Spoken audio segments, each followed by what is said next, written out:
വേദിയിലെ സംപൂജ്യ സ്വാമി തൃപാദങ്ങൾക്ക് മുന്നിൽ സാദര പ്രണാമം. വേദിയിലെ മറ്റു മാനനീയ പ്രമുഖരെ, സ്നേഹം നിറഞ്ഞ ബന്ധുജനങ്ങളെ, ആരാധ്യരായ നാട്ടുകാർ, സ്വാതന്ത്ര്യവും സമത്വവും സാഹോദര്യവും വിളംബരം ചെയ്ത ഭരണഘടന ഏറ്റവും അങ്ങേയറ്റത്ത് നിൽക്കുന്നയാൾക്ക് പോലും നീതി ലഭ്യമാക്കണം എന്ന് ഉറപ്പിക്കുന്ന വ്യവസ്ഥിതി, ഇതിലൊക്കെ നിന്നുകൊണ്ട് തന്നെ ഒരുപാട് അവസരങ്ങൾ നിഷേധിക്കപ്പെട്ട് ആനുകൂല്യങ്ങൾ തടയപ്പെട്ട് പുറകോട്ട് പോകുന്ന ഒരു സമാജത്തിന് മുന്നോട്ട് പോയേ പറ്റൂ എന്നുള്ള നിർബന്ധത്തിന്റെ ഭാഗമായിട്ടാണ് നമ്മൾ ഇതുപോലുള്ള സാമൂഹ്യ നീതി സംഗമങ്ങൾ നടത്തുന്നത്. തീർച്ചയായും ഈ സാമൂഹ്യ നീതി സംഗമത്തിന്റെ പ്രസക്തിയിലേക്ക് ചിന്തിക്കുമ്പോൾ നമ്മൾ അനുഭവിക്കുന്ന അനീതികളെ പറ്റി പറയണം. അത്തരത്തിലുള്ള അനീതികൾ എന്റെയും നിങ്ങളുടെയും മനസ്സ് നിറഞ്ഞു നിൽക്കുന്നുണ്ട്. ഏതായാലും എനിക്ക് നിങ്ങൾക്കും അറിയാം, എനിക്ക് നിങ്ങൾക്കും മാത്രമല്ല, ഇതിന് പുറകിൽ നിൽക്കുന്ന ഹിന്ദുവിന്, അവിടെയും എത്താത്ത ഹിന്ദുവിന് പോലും അറിയാം ഇവിടുത്തെ ഹൈന്ദവ സമാജത്തിന് ഇനിയും എന്തൊക്കെയോ നേടാനുണ്ട് എന്നുള്ളത്. ആക്ഷേപിക്കപ്പെടുകയും അധിക്ഷേപിക്കപ്പെടുകയും അപമാനിക്കപ്പെടുകയും അവഹേളിക്കപ്പെടുകയും ചെയ്യുന്ന ഒരു സമാജം ഇനിയെങ്കിലും ഒന്നിച്ചു നിന്ന് ശബ്ദം ഉയർത്തിയില്ല എങ്കിൽ, ഭേദഭാവങ്ങളൊക്കെ മറന്ന് ഒരുമിച്ച് നിന്നില്ല എങ്കിൽ സ്ഥിതി പരിങ്ങലിലാകും എന്ന് പറയാത്ത ഒരു ഹിന്ദുവിനെയും ഞാനും നിങ്ങളും ഇന്ന് വരെ കണ്ടുമുട്ടിയിട്ടില്ല. അതേത് പാർട്ടിക്കാരനായിക്കോട്ടെ, ആരായിക്കോട്ടെ, ഒരു പാർട്ടിയും ഇല്ലാത്ത ആളായിക്കോട്ടെ. രഹസ്യമായി നമ്മൾ ആരുമായി ബന്ധപ്പെട്ടാലും അവർക്കൊക്കെ പറയാനുണ്ടാകുക ഹൈന്ദവ സമാജം ഒന്നാകണം, നന്നാകണം എന്ന് തന്നെയാണ്. ആ ഒന്നാക്കാനും നന്നാക്കാനും തന്നെയാണ് ഹൈന്ദവ സംഘടനകളെ, സാമുദായിക സംഘടനകളെ, അതിലുപരിയായിട്ട് ക്ഷേത്ര സമിതികളെ, ആധ്യാത്മിക മഠങ്ങളെ എല്ലാറ്റിനെയും ഒരു ചരടിൽ ഇണക്കി കോർത്തുകൊണ്ട് കേരളത്തിലെ ഹിന്ദുവിന് മുന്നോട്ട് പോകാനുള്ള ഒരു ഉപാധി എന്ന നിലയിൽ തന്നെയാണ് ഹിന്ദു ഐക്യവേദി രൂപീകരിച്ചിരിക്കുന്നത്. പതിറ്റാണ്ടുകളുടെ പാരമ്പര്യം, പൂന്തുറ സംഭവം മുതൽക്ക് എടുത്താൽ ഹിന്ദു ഐക്യവേദിക്ക് പതിറ്റാണ്ടുകളുടെ പാരമ്പര്യം ഉണ്ടെങ്കിലും മാറാട് സംഭവത്തിന് ശേഷമാണ് ഹിന്ദു ഐക്യവേദി ഒരു സംഘടനാ സ്വഭാവവും സംഘടനാ സ്വരൂപവും കൈവരിച്ചത്. അപ്പൊ ഹിന്ദുവിന്റെ പ്രശ്നങ്ങളുടെ ഗൗരവമാണ് ഇത്തരത്തില് ഗ്രാമാന്തരങ്ങളിലേക്ക് പ്രവർത്തനം വ്യാപിച്ചേ മതിയാകൂ എന്ന ഒരു തോന്നൽ നമ്മളിലൊക്കെ ഉണ്ടായത്. ആ തോന്നലിനനുസരിച്ചാണ് ഇന്ന് ഗ്രാമാന്തരങ്ങളിൽ ഹിന്ദു ഐക്യവേദിയുടെ യൂണിറ്റുകൾ സജ്ജമായി കഴിഞ്ഞിരിക്കുന്നത്. മാറാട് സംഭവം നമ്മെ ഇരുത്തി ചിന്തിപ്പിച്ചു. കേരളത്തിലെ ഹിന്ദുവിന് സാമൂഹ്യവും സാമ്പത്തികവും രാഷ്ട്രീയവുമായ പ്രശ്നങ്ങൾ മാത്രമല്ല ഉള്ളത്, അവന്റെ ജീവൻ വരെ പ്രശ്നത്തിലാണ്. പക്ഷെ ഇന്ന് നമ്മൾ എത്തി നിൽക്കുന്നത് അവിടുന്ന് മുന്നോട്ട് പോന്നിട്ട് നമ്മുടെ വിശ്വാസങ്ങൾ പോലും പ്രശ്നത്തിലാണോ എന്നൊരു തലത്തിലാണ് നമ്മൾ ഇപ്പൊ നിൽക്കുന്നത്. 1000 വർഷത്തെ ചവിട്ടും തൊഴിയും കൊണ്ട സമാജമാണ് ഹൈന്ദവ സമാജം. ഘോറിയുടെയും ഗസനിയുടെയും കുളമ്പടികള് നമ്മൾ ഇന്നും ഉറക്കത്തിൽ കേൾക്കുന്നു. ചരിത്രത്തിന്റെ പാഠപുസ്തകങ്ങളിൽ അവ മറച്ചു വെച്ചപ്പോഴും, നമ്മുടെ ഉള്ളും അവയെ മറക്കാനും പൊറുക്കാനും തയ്യാറായപ്പോഴും നമുക്ക് അറിയാതെയല്ല എന്തൊക്കെയാണ് ഘോറിയും ഗസനിയും ഒക്കെ ഈ മണ്ണിൽ കാണിച്ചതെന്ന് നമുക്ക് അറിയാതെയല്ല. പക്ഷെ എന്നിരുന്നാലും ഇന്നലെകളിൽ ഘോറിയോ ഗസനിയോ ചെയ്ത പാതകത്തിന് ഇന്നത്തെ സമാജത്തിൽ ആരും ഉത്തരവാദിയല്ല എന്ന തിരിച്ചറിവിന്റെ വെളിച്ചത്തില് ഘോറിയും ഗസനിയും അതിൽ തുടങ്ങി ഒരു പക്ഷെ അറംഗസീബ് വരെ നീളുന്ന വലിയ പരമ്പര, സുൽത്താൻ പരമ്പര ഈ മണ്ണിൽ കാട്ടിക്കൂട്ടിയതിനെ ഒക്കെ തന്നെ മറക്കാനും പൊറുക്കാനും നമ്മൾ തയ്യാറായി. മലബാറിന്റെ മണ്ണിലൂടെ ടിപ്പുവിന്റെ രഥചക്രങ്ങൾ ഉഴുതു മറിച്ചത്, കണ്ടം തുണ്ടമായ വിഗ്രഹങ്ങൾ കണ്ട് പതിറ്റാണ്ടുകൾ തൊഴുതപ്പോഴും ടിപ്പുവിന്റെ പിന്മുറക്കാർ കേരളത്തിൽ ഇല്ല എന്ന് വിശ്വസിച്ചുകൊണ്ട് മറക്കാനും പൊറുക്കാനും വലിയ മനസ്സ് കാണിച്ചവരാണ് നമ്മൾ. എനിക്കറിയാം, ഞാനൊക്കെ തന്നെ കുളിച്ചു തൊഴുതിരിക്കുന്നത് 3 കഷ്ണമായ ശിവലിംഗത്തെ അടുത്ത കാലം വരെ. അതെങ്ങനെ ആ തരത്തിൽ പൊട്ടി എന്നുള്ളത് ആ നാട്ടിൽ ഓരോ കൊച്ചുകുട്ടിക്കും അറിയാം. അതൊക്കെ ടിപ്പുവിന്റെ സംഭാവനയാണ് എന്നുള്ളത്. അങ്ങനെ അംഗഭംഗമാക്കപ്പെട്ട വിഗ്രഹങ്ങൾ, അവനവന്റെ നാട്ടിലെ ഗ്രാമദേവതയുടെ അംഗഭംഗമാക്കപ്പെട്ട വിഗ്രഹങ്ങൾ തൊഴുമ്പോഴും മനസ്സിന്റെ ഉള്ളിൽ ആ ടിപ്പുവിന് പിന്മുറക്കാർ കേരളത്തിൽ ഇല്ല എന്ന് വിശ്വസിക്കാൻ ശ്രമിച്ചുകൊണ്ട് മറക്കാനും പൊറുക്കാനും തയ്യാറായവർ. ചരിത്ര പുസ്തകത്തിലെ അവരെയൊക്കെ വെള്ള പൂശുമ്പോൾ, അതിനൊക്കെ തന്നെ നമ്മുടെ ഉള്ളിൽ ഈ വേദന നിൽക്കുമ്പോഴും നല്ലതിന് വേണ്ടിയാണെങ്കിൽ, ഇനിയും പ്രശ്നങ്ങൾ ഉണ്ടാകാതിരിക്കാൻ വേണ്ടിയാണെങ്കിൽ വെള്ളപൂശി എല്ലാ തെറ്റുകളും അതിനുള്ളിൽ ഒതുങ്ങട്ടെ എന്ന് ആശ്വസിച്ചവരാണ് നമ്മൾ. ഘോറിമാരും ഗസനിമാരും ടിപ്പുമാരും ഈ മണ്ണിൽ വീണ്ടും അവതരിക്കുമോ എന്ന ഭയത്തിലാണ്, എന്ന ആശങ്കയിലാണ് നമ്മൾ ഈ സാമൂഹ്യ നീതി സംഗമത്തിന് ഇന്നിവിടെ ഒത്തുകൂടുന്നത്. ഒരു അങ്ങാടിയിൽ തന്നെയുള്ള അയ്യപ്പ ക്ഷേത്രത്തില് പന്തളം മഹാരാജാവ് ദർശനം നടത്തിയിട്ടുള്ള, അല്ലെങ്കിൽ ആ കൊട്ടാരവുമായൊക്കെ ബന്ധമുള്ള അയ്യപ്പ ക്ഷേത്രം, ആ അയ്യപ്പ ക്ഷേത്രത്തിന്റെ നടക്ക് നേരെ നിൽക്കുന്ന ആലിൻ ചുവട്ടിലിട്ടിട്ട് നിറഗർഭിണിയായ ഒരു ഗോമാതാവിനെ നട്ടുച്ച നേരത്തെ 2-2:30 മണി നേരത്ത് ക്ഷേത്രത്തിന്റെ ആലിൻ ചുവട്ടിലിട്ട് അറുത്തു തള്ളി. ഈ കേരളത്തിൽ സംഭവിച്ചതാണ്. മതേതരത്വം പുരപ്പുറത്ത് കയറി നിന്ന് കൂക്കുന്ന കേരളത്തിൽ ഇത് കണ്ട 2-3 അമ്മമാര് അവര് കരഞ്ഞു വിളിച്ച് അറിയിക്കേണ്ടവരെ അറിയിച്ച് ഏതാനും മിനിറ്റുകൾക്കുള്ളിൽ 100 കണക്കിന് ആളുകൾ പെരുമ്പാവൂര് അയ്യപ്പ ക്ഷേത്ര സന്നിധിയിൽ ഒത്തുകൂടി. മണിക്കൂറുകളെ കൊണ്ടത് ആയിരങ്ങളായിട്ട് മാറി. ആ കാപാലികന്മാരെ രക്ഷപ്പെടാൻ സമ്മതിക്കാതെ മരത്തിൽ ചേർത്ത് കെട്ടിയിട്ടാൻ പറ്റും. അവർക്ക് രക്ഷപ്പെടാൻ കഴിഞ്ഞില്ല. പക്ഷെ അറക്കാൻ വേണ്ടി ഓതിക്കൊടുത്ത മൊല്ലാക്ക തടിയെടുത്തു. മൊല്ലാക്കയെ കിട്ടിയില്ല. പക്ഷെ അറത്ത ആ നീചകൃത്യം ചെയ്ത ആളുകളെ അവിടെ പിടിച്ച് കെട്ടിയിടാൻ ആ അമ്മമാരുടെ അവസരോചിതമായ ശ്രമം കൊണ്ട് സാധിച്ചു. ക്ഷേത്ര സന്നിധിയിലിട്ട് ഗോമാതാവിനെ അറത്ത് തള്ളിയ പ്രതികളെ വിട്ടുകിട്ടാൻ വേണ്ടിയായിരുന്നു 300ഓളം വരുന്ന ഇസ്ലാമിക സംഘടനാ പ്രവർത്തകരെ പെരുമ്പാവൂർ അങ്ങാടിയിലൂടെ പ്രകടനം നടത്തി. ഇതും കൂടി ആയപ്പോഴേക്കും സംഗതി വളരെയധികം എപ്പോ വേണമെങ്കിൽ പൊട്ടിത്തെറിക്കാവുന്ന ഒരവസ്ഥയിലേക്ക് പെരുമ്പാവൂര് മാറി. കടയുടെ ഷട്ടറുകളൊക്കെ വീണു, വാഹനങ്ങളൊക്കെ തന്നെ നിന്നു. ആരും പ്രഖ്യാപിക്കാത്ത ഒരു ഹർത്താലിന്റെ സ്ഥിതിയിലേക്ക് കാര്യങ്ങൾ നീങ്ങി. ഇതൊക്കെ അപ്പാപ്പോ ഞങ്ങൾക്കൊക്കെ ഫോൺ വഴി വിവരം കിട്ടി. ഈ വിവരം കിട്ടിയപ്പോൾ ഇതിനെ കൂടുതൽ അറിയാനുള്ള താല്പര്യം, ബുദ്ധിമുട്ടുണ്ടല്ലോ. നമ്മുടെ കേരളത്തിൽ 24 മണിക്കൂർ പ്രവർത്തിക്കുന്ന വാർത്താ ചാനലുകൾ സജീവമാണ്. അതുകൊണ്ട് ഇപ്പൊ വാർത്ത കാണാം എന്നുള്ള നിലയിൽ ആദ്യത്തെ വാർത്താ ചാനൽ ഇട്ടു. ബ്രേക്കിംഗ് ന്യൂസ് ഇല്ല, ഫ്ലാഷ് ന്യൂസ് ഇല്ല, അടിക്കൂടി ഉരുണ്ടു പോണ സ്ക്രോൾ ന്യൂസ് ഉണ്ടല്ലോ, ഉറുമ്പ് അരിമണി കൊണ്ടുപോണ മാതിരി ഉരുണ്ടു പോണ സ്ക്രോൾ ന്യൂസ്, അതിലും ഇല്ല. ബ്രേക്കിംഗ് ന്യൂസ് ഇല്ല, ഫ്ലാഷ് ന്യൂസ് ഇല്ല, സ്ക്രോളിംഗ് ന്യൂസ് ഇല്ല, ഒന്നുമില്ല. ഇവരിവിടുത്തെ പത്രക്കാരപ്പ ഇത്രയും വലിയൊരു സംഭവം നടന്നിട്ട് അറിഞ്ഞില്ലേ? അടുത്ത ചാനൽ മാറ്റി. ഫലം തദൈവ.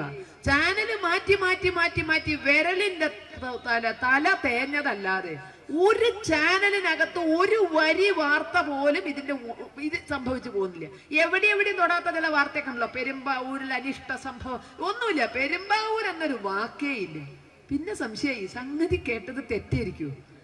കാവ്യം 3 പകർത്തിയതിൽ മുഹൂർത്തം മൂത്രമായി വരുന്ന ഇനി ആ നിലയ്ക്ക് എങ്ങനെ തെറ്റി പറഞ്ഞു പോയതാവൂ? അങ്ങനെ സംശയിച്ച് നിൽക്കുമ്പോണ്ട് കേരളത്തിലൊരു പ്രമുഖ ചാനലിന്റെ റിപ്പോർട്ടർ വിളിക്കും. വിഷയം പെരുമ്പാവൂരാ. ടീച്ചറെ, ഞങ്ങളുടെ കയ്യിൽ എല്ലാ വിഷ്വൽസും ഉണ്ട്, പക്ഷെ സംപ്രേഷണം ചെയ്യണ്ട എന്ന് തീരുമാനിച്ചിരിക്കുന്നു. പ്രസ് കൗൺസിൽ തീരുമാനിച്ചിരിക്കുന്നു. പ്രസ് കൗൺസിലിനെ കൊണ്ട് ആഭ്യന്തര വകുപ്പ് എടുപ്പിച്ചതായിരിക്കാം അങ്ങനെ ഒരു തീരുമാനം. ഏതായാലും സംപ്രേഷണം ചെയ്യണ്ട എന്ന് തീരുമാനിച്ചിരിക്കുന്നു. ഈ വാർത്ത പുറം ലോകം അറിയില്ല. നിങ്ങൾ ഇതിന് എന്തെങ്കിലും ചെയ്യണം. ഇത് പറയാൻ അദ്ദേഹം വിളിച്ചു. അദ്ദേഹത്തിന്റെ വേദന പറഞ്ഞ് ഫോൺ ഓഫ് ചെയ്ത് 5 മിനിറ്റ് കഴിഞ്ഞപ്പോഴേക്കും മറ്റൊരു പ്രമുഖ വാർത്താ ചാനലിന്റെ ക്യാമറാമാൻ വിളിക്കുന്നു. അദ്ദേഹത്തിനും പറയാനുള്ളത് ഇതേ സങ്കടമാണ്. ഞങ്ങളുടെ കയ്യിലുണ്ട് വിഷ്വൽസ്, പക്ഷെ സംപ്രേഷണം ചെയ്യേണ്ട എന്ന് തീരുമാനിച്ചിരിക്കുന്നു. 10,000 കണക്കിന് ആളുകൾ വേദനയോടുകൂടി തടിച്ചുകൂടിയ ഒരു സംഭവത്തില് ഇത്തരത്തിൽ ആ വാർത്ത സംപ്രേഷണം ചെയ്യണ്ട എന്ന് ഇവിടുത്തെ മാധ്യമങ്ങൾ തീരുമാനിച്ചെങ്കിൽ, മാധ്യമങ്ങളെ കൊണ്ട് തീരുമാനിപ്പിച്ചെങ്കിൽ അത് നല്ല തീരുമാനമാണെന്നേ ഞാനും പറയുള്ളൂ. സുവ്യക്തവും സുചിന്തിതവും, ഇനി എന്താ വെച്ചാൽ അങ്ങനെയൊക്കെ പറയാം. അങ്ങനെയുള്ള ഗംഭീരായ തീരുമാനം. കാര്യം എന്താ? പെരുമ്പാവൂരിൽ അരുതാത്തത് എന്തോ നടന്നു, അത് പെരുമ്പാവൂരിൽ ഒതുങ്ങട്ടെ.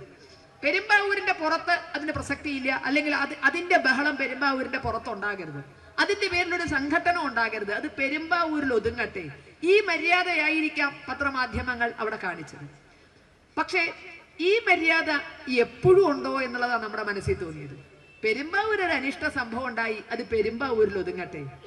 കേരളത്തിന്റെ ഇതര ഭാഗങ്ങളിൽ അത് പടരരുത്. ഈ മര്യാദ എപ്പോഴും ഉണ്ടായിട്ടുണ്ടോ?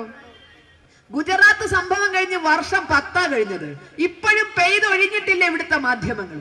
ഗോദ്രയിലെ തീവണ്ടി മുറികൾക്കുള്ളിലിട്ട് 10-60 പേരെ ചുട്ടുകൊന്നത് അവർക്ക് വാർത്തയല്ല.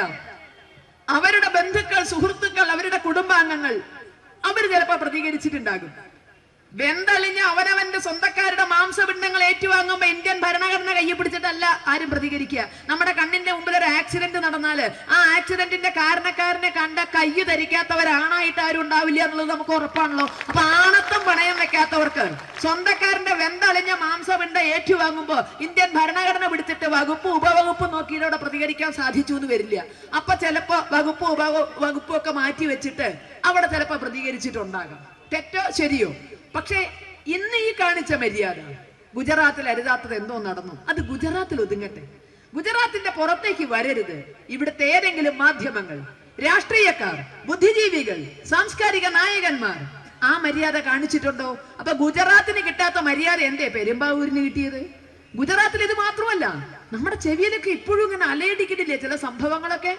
ഗുജറാത്തില് ഏതോ ഒരു ഗർഭിണിയുടെ തൃശൂലം കൊണ്ട് വയറ് കുത്തി ഭ്രൂണം പുറത്തെടുത്ത് നമ്മൾ കേട്ട് എന്റെ അമ്പമ്പോ ഇതൊക്കെ മനുഷ്യന്മാരാണോ പറഞ്ഞതാ? ഹിന്ദു ഭീകരവാദികള് ഗർഭിണികളുടെ വയറ് തൃശൂലം കൊണ്ട് കുത്തി ഭ്രൂണം പുറത്തെടുത്ത് നമ്മൾ അന്തം വിട്ടു. ഇത് ഏത് പോലീസ് സ്റ്റേഷനില്, ഏത് സ്ത്രീയുടെ, എത്ര നമ്പർ ക്രൈം? അതേ ചോദ്യമല്ലേ, കാരണം ഇങ്ങനൊന്നും നടന്നാലല്ലേ ഉള്ളൂ. ഇങ്ങനൊരു സംഭവം നടക്കാതെ അതിനെ ഇന്നും 10 വർഷങ്ങൾക്കിപ്പുറവും പറഞ്ഞു നടക്കുന്നു.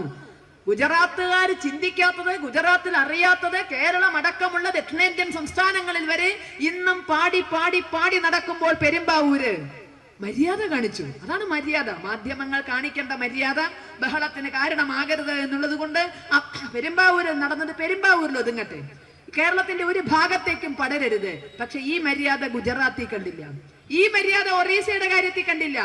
പെരുമ്പാവൂരിന്റെ വാർത്ത തെരഞ്ഞുകൊണ്ട് വാർത്താ ചാനലുകൾ മാറ്റുമ്പോൾ അതിനകത്ത് കേരളത്തിലൊരു വിപ്ലവ സിംഹം ഇരുന്ന് ഇങ്ങനെ മസില് പെരുക്കണത് നമ്മൾ കണ്ടു. അത് വേറെ ഒന്നുമല്ല, ന്യൂനപക്ഷങ്ങൾ ഞങ്ങളോടൊപ്പമല്ലാതെ ആരോടൊപ്പം നിൽക്കണം? അദ്ദേഹത്തിന്റെ ചോദ്യമാണ്. നമ്മൾ തിരയണത് പെരുമ്പാവൂര് വാർത്തയാണ്.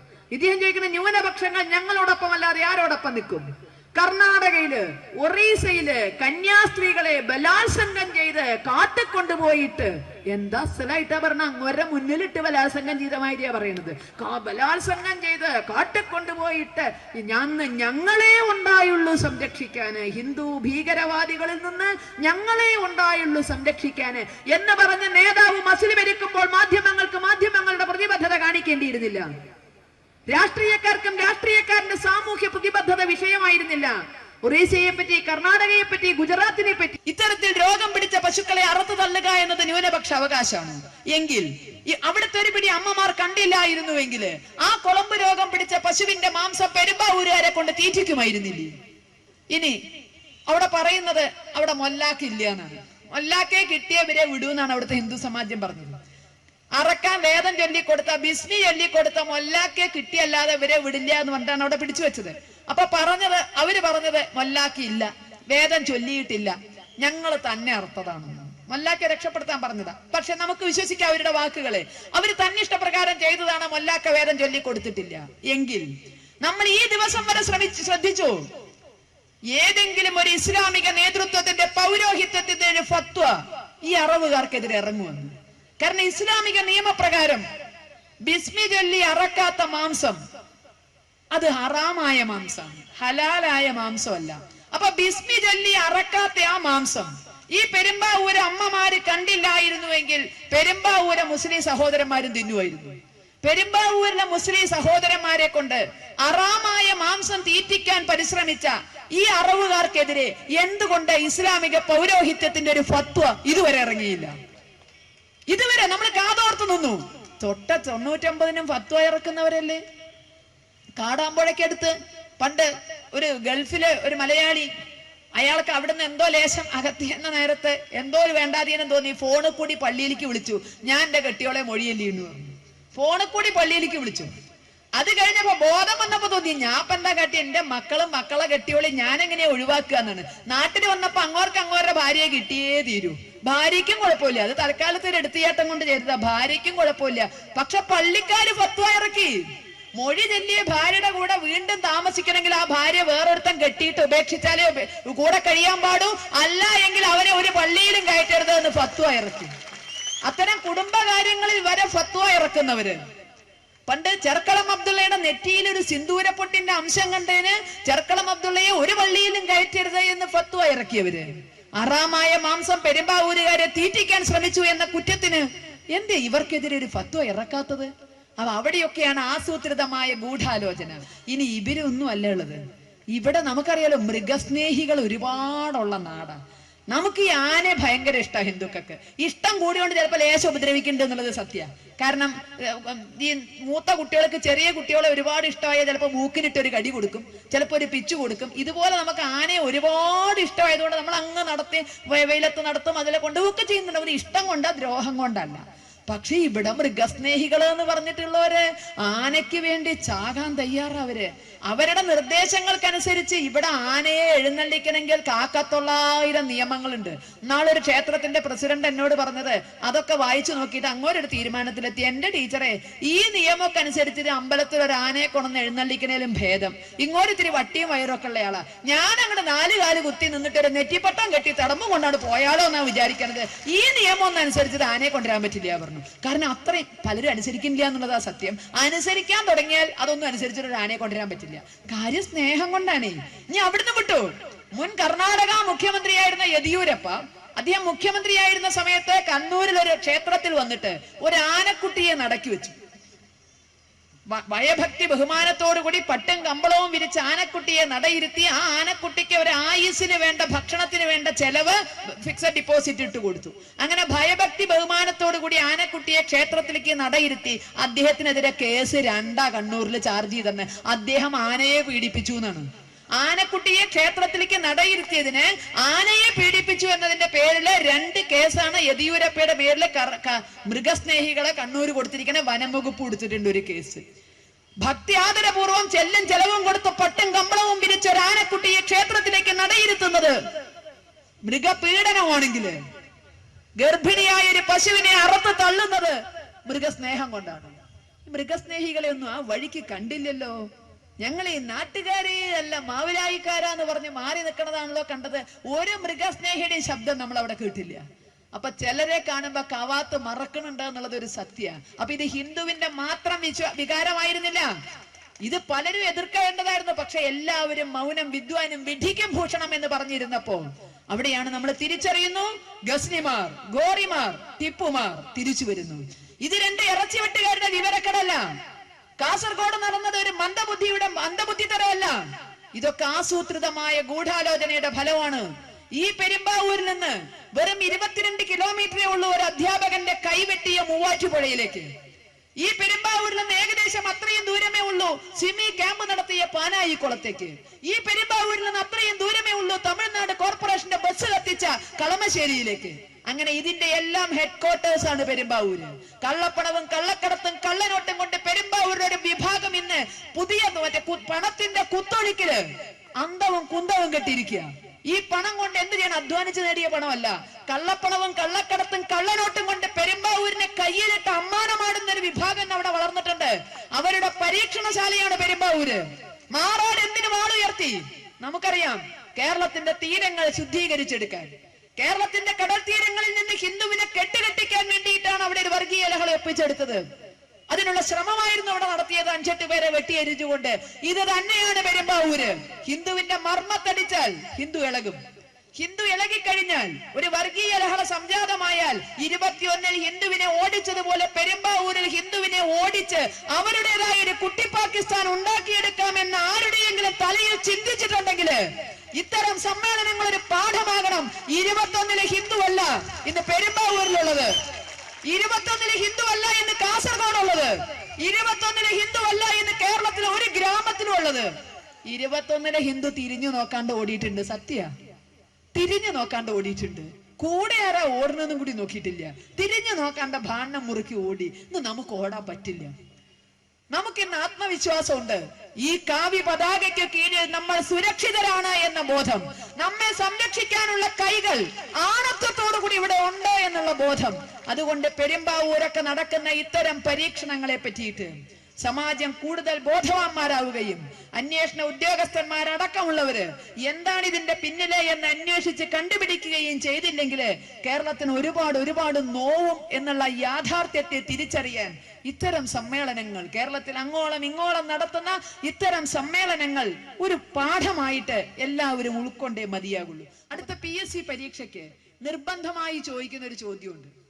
ഉത്തരം പഠിച്ചു വെച്ചോളണം. നിങ്ങൾക്ക് അറിയുന്ന ഉത്തരം തന്നെയാ. ലോകത്തിൽ ആദ്യത്തെ കമ്മ്യൂണിസ്റ്റ് ആരാ?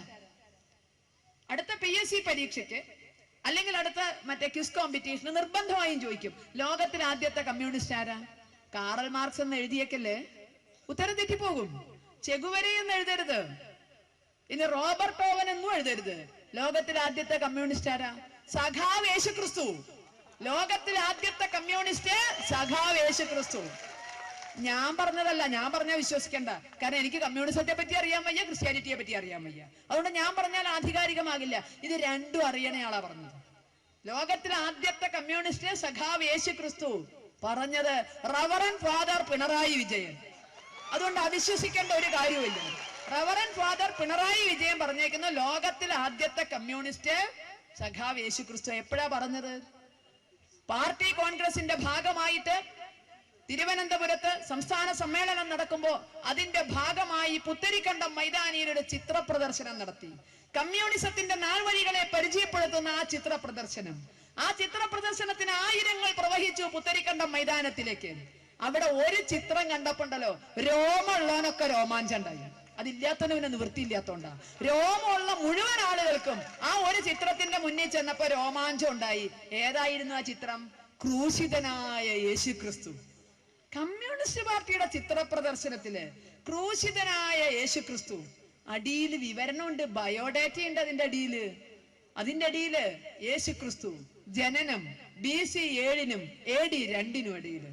അച്ഛൻ ജോസഫ്, അമ്മ മറിയ. ഇങ്ങനെ പോകുന്നു ആ ബയോഡാറ്റ. ജനനം BC 7 AD 2 ഇടയ്ക്ക്. എന്റെ പടച്ച തമ്പുരാനെ, പേരെടുത്ത പേറ്റിച്ചിക്കും കൂടി അക്കാലത്ത് ഇത്രയും കൃത്യമായിട്ട് പറയാൻ സാധിക്കുമെന്ന് ഞാനും നിങ്ങളും വിശ്വസിക്കുന്നില്ല. ഇത്രയും കൃത്യമായിട്ട്. പണ്ട് നാട്ടിൻപുറത്ത് അവർക്കൊക്കെ അറിയാം. പേരെടുത്ത പേറ്റിച്ചിമാർക്കോ പെറ്റലക്ക് അലക്കുകാർക്കോ ഇവർക്കൊക്കെ പണ്ട് ഏകദേശം പറയുക വെള്ളിയിലെ പൂത്ത കാലത്താ ചക്കി പെറ്റ എന്നുള്ള തോന്നണ കണക്കുകളൊക്കെ ആ കാലത്തല്ലാതെ ഇന്നത്തെ പോലെ കൃത്യമായിട്ട് എഴുത്തും കുത്തും ഇല്ലാത്ത ആ സഖാക്കൊക്കെ എന്തൊരു കൃത്യത. BC 7 AD 2 ഇടയ്ക്ക്. ഇതിനെപ്പറ്റി അങ്ങനെ വിവാദം കൊഴുത്തപ്പോ കൂടുതൽ വിശദീകരണമായി വന്നു കൂടുതൽ അറിയുന്നയാള്. അദ്ദേഹം പറഞ്ഞത് യേശുക്രിസ്തു മാത്രമല്ല, മുഹമ്മദ് നബിയെയും ഞങ്ങൾ ബഹുമാനിക്കുന്നു. പാവങ്ങളുടെ രക്ഷകൻ തന്നെയായിരുന്നു മുഹമ്മദ് നബി. ആ കാലത്തെ സമാജത്തിലെ അന്ധവിശ്വാസങ്ങൾക്കെതിരെ പ്രവർത്തിച്ച് സമാജത്തിൽ വെളിച്ചം വീശിയ ആളാണ് മുഹമ്മദ് നബി. പറഞ്ഞതാരാ? ഞാനല്ല. പറഞ്ഞ പോലെ എനിക്കതിനെ പറ്റി വലിയ പിടുത്തമൊന്നുമില്ല. നല്ല അറിയുന്നയാളാ പറഞ്ഞത്. അത് മൗലാന ജയരാജ മദനിയായിരുന്നു അത് പറഞ്ഞത്. ആ പറഞ്ഞത് മുഹമ്മദ് നബി അന്ധവിശ്വാസങ്ങൾക്കെതിരെ ആ കാലത്ത് വെളിച്ചം ഉണ്ടാക്കി എന്നൊക്കെ പറഞ്ഞത് അത് മൗലാന ജയരാജ മദനി, അതും കമ്മ്യൂണിസ്റ്റ് പാർട്ടിയിൽപ്പെട്ടത്. അദ്ദേഹം ഒന്നുകൂടി കടത്തി പറഞ്ഞു, എന്തുകൊണ്ടാണ് ഈ DYFIക്കാരൊക്കെ നമ്മുടെ വേദിയിൽ വന്ന് നിൽക്കണമെന്ന് ഞാൻ പലപ്പോഴും സംശയിച്ചിരുന്നു. അപ്പോഴല്ലേ കാര്യം മനസ്സിലായത്. ജയരാജ് മദനി പറഞ്ഞു, മുഹമ്മദ് നബിയിലെയും യേശു ക്രിസ്തുവിനെയും ഒന്നും ബഹുമാനിക്കാൻ സാധിക്കാത്തവർക്ക് കമ്മ്യൂണിസ്റ്റ് പാർട്ടി സ്ഥാനമില്ല എന്നാ പറഞ്ഞത്. മുഹമ്മദ് നബിയും യേശു ക്രിസ്തുവിനെ ഒന്നും ബഹുമാനിക്കാൻ സാധിക്കാത്തവർക്ക് കമ്മ്യൂണിസ്റ്റ് പാർട്ടിയിൽ സ്ഥാനമില്ല, ഗെറ്റ് ഔട്ട് എന്ന് പറഞ്ഞില്ല എന്നേ ഉള്ളൂ. ഇനി അത് പറഞ്ഞുകൊണ്ട് മാത്രം നമ്മുടെ ആളുകൾ പോരില്ല. കാരണം നമ്മൾ മുഹമ്മദ് നബിയെ ബഹുമാനിക്കുന്നു, യേശു ക്രിസ്തുവിനെ ബഹുമാനിക്കുന്നു. നമുക്ക് ആരെയും തള്ളി പറഞ്ഞ ശീലമില്ല. എല്ലാവരെയും ബഹുമാനിക്കാനുള്ള മനസ്സ് നമുക്കുണ്ട്. അതുകൊണ്ടൊരു ഹിന്ദു യുവാവ് ഞാൻ മുഹമ്മദ് നബിയെയോ യേശു ക്രിസ്തുവിനെയോ ബഹുമാനിക്കുന്നു എന്ന കാരണം കൊണ്ട്, അല്ലെങ്കിൽ ആ ഒരു അർത്ഥത്തില് അവര് പോന്നോളണമെന്നില്ല. പിന്നെ എന്തുകൊണ്ടായിരിക്കാം അവര് പോകുന്നത്? അവിടെയാണ് നമുക്ക് സംശയം തോന്നണത്. അതും അനുഭവത്തിന്റെ വെളിച്ചത്തിലാണ്. ഇങ്ങനെ യേശു ക്രിസ്തുവിനെ വാഴ്ത്തിന് കണ്ടപ്പോ, മുഹമ്മദ് നബിയെ വാഴ്ത്തിന് കണ്ടപ്പോ ചില DYFIക്കാര് സഖാക്കളെ നേതാക്കളെ ഇങ്ങനെ തോണ്ടി ഉറക്ക ചോദിക്കാനുള്ള ധൈര്യമില്ലേ? കാരണം ഉറക്ക ചോദിച്ചാൽ കോഓപ്പറേറ്റീവ് ബാങ്കിലെ ജപ്തി നോട്ടീസ് വന്നാലോ, ഉറക്ക ചോദിച്ചാൽ തൊഴിലുറപ്പ് പദ്ധതിയിൽ നിന്ന് പുറത്തേക്ക് ആക്കിയാലോ. അതുകൊണ്ട് ഉറക്ക ചോദിക്കാൻ ധൈര്യമില്ല. നേതാക്കൾ ഇങ്ങനെ പോകുമ്പോ പിന്നാലെ പോവും, പതുക്കെ ഒന്ന് തോണ്ടും. അല്ല സഖാവേ, യേശുക്രിസ്തു പാവങ്ങളുടെ വിമോചന പോരാളി, BC 7 AD 2 ഇടയ്ക്ക് ജനിച്ചു എന്ന് പറയുന്നു. മുഹമ്മദ് നബി അന്ധവിശ്വാസത്തിനെതിരെ പൊരുതി. അപ്പൊ സഖാവേ ശ്രീരാമചന്ദ്രനോ? ഇത് ചോദിക്കാനാ ഈ തോണ്ടുന്നത്. കാരണം അമ്മ വയറ്റിലിട്ടോണ്ട് രാമ രാമ രാമ രാമ രാമ രാമ പാഹിമാം രാമപാദം ചേരണേ മുകുന്ദ രാമ പാഹിമാന്ന് ഗർഭത്തിൽ കിടക്കുമ്പോ കേട്ട പരിചയ. അതുകൊണ്ട് ഇത്രയൊക്കെ അംഗീകരിച്ചപ്പോ ഇനിയൊരു മോഹം തോന്നിയത് കുറെ കാലായില്ലേ രാമനൊക്കെ ചീത്ത വിളിച്ച് നടക്കണു. അപ്പൊ എല്ലാം അംഗീകരിച്ച് വരികയല്ലേ. എന്നാ ശരി. അപ്പോ സഖാവേ രാമനോ? ഏത് രാമൻ? എന്ത് രാമൻ? എവിടെ ജനിച്ചു?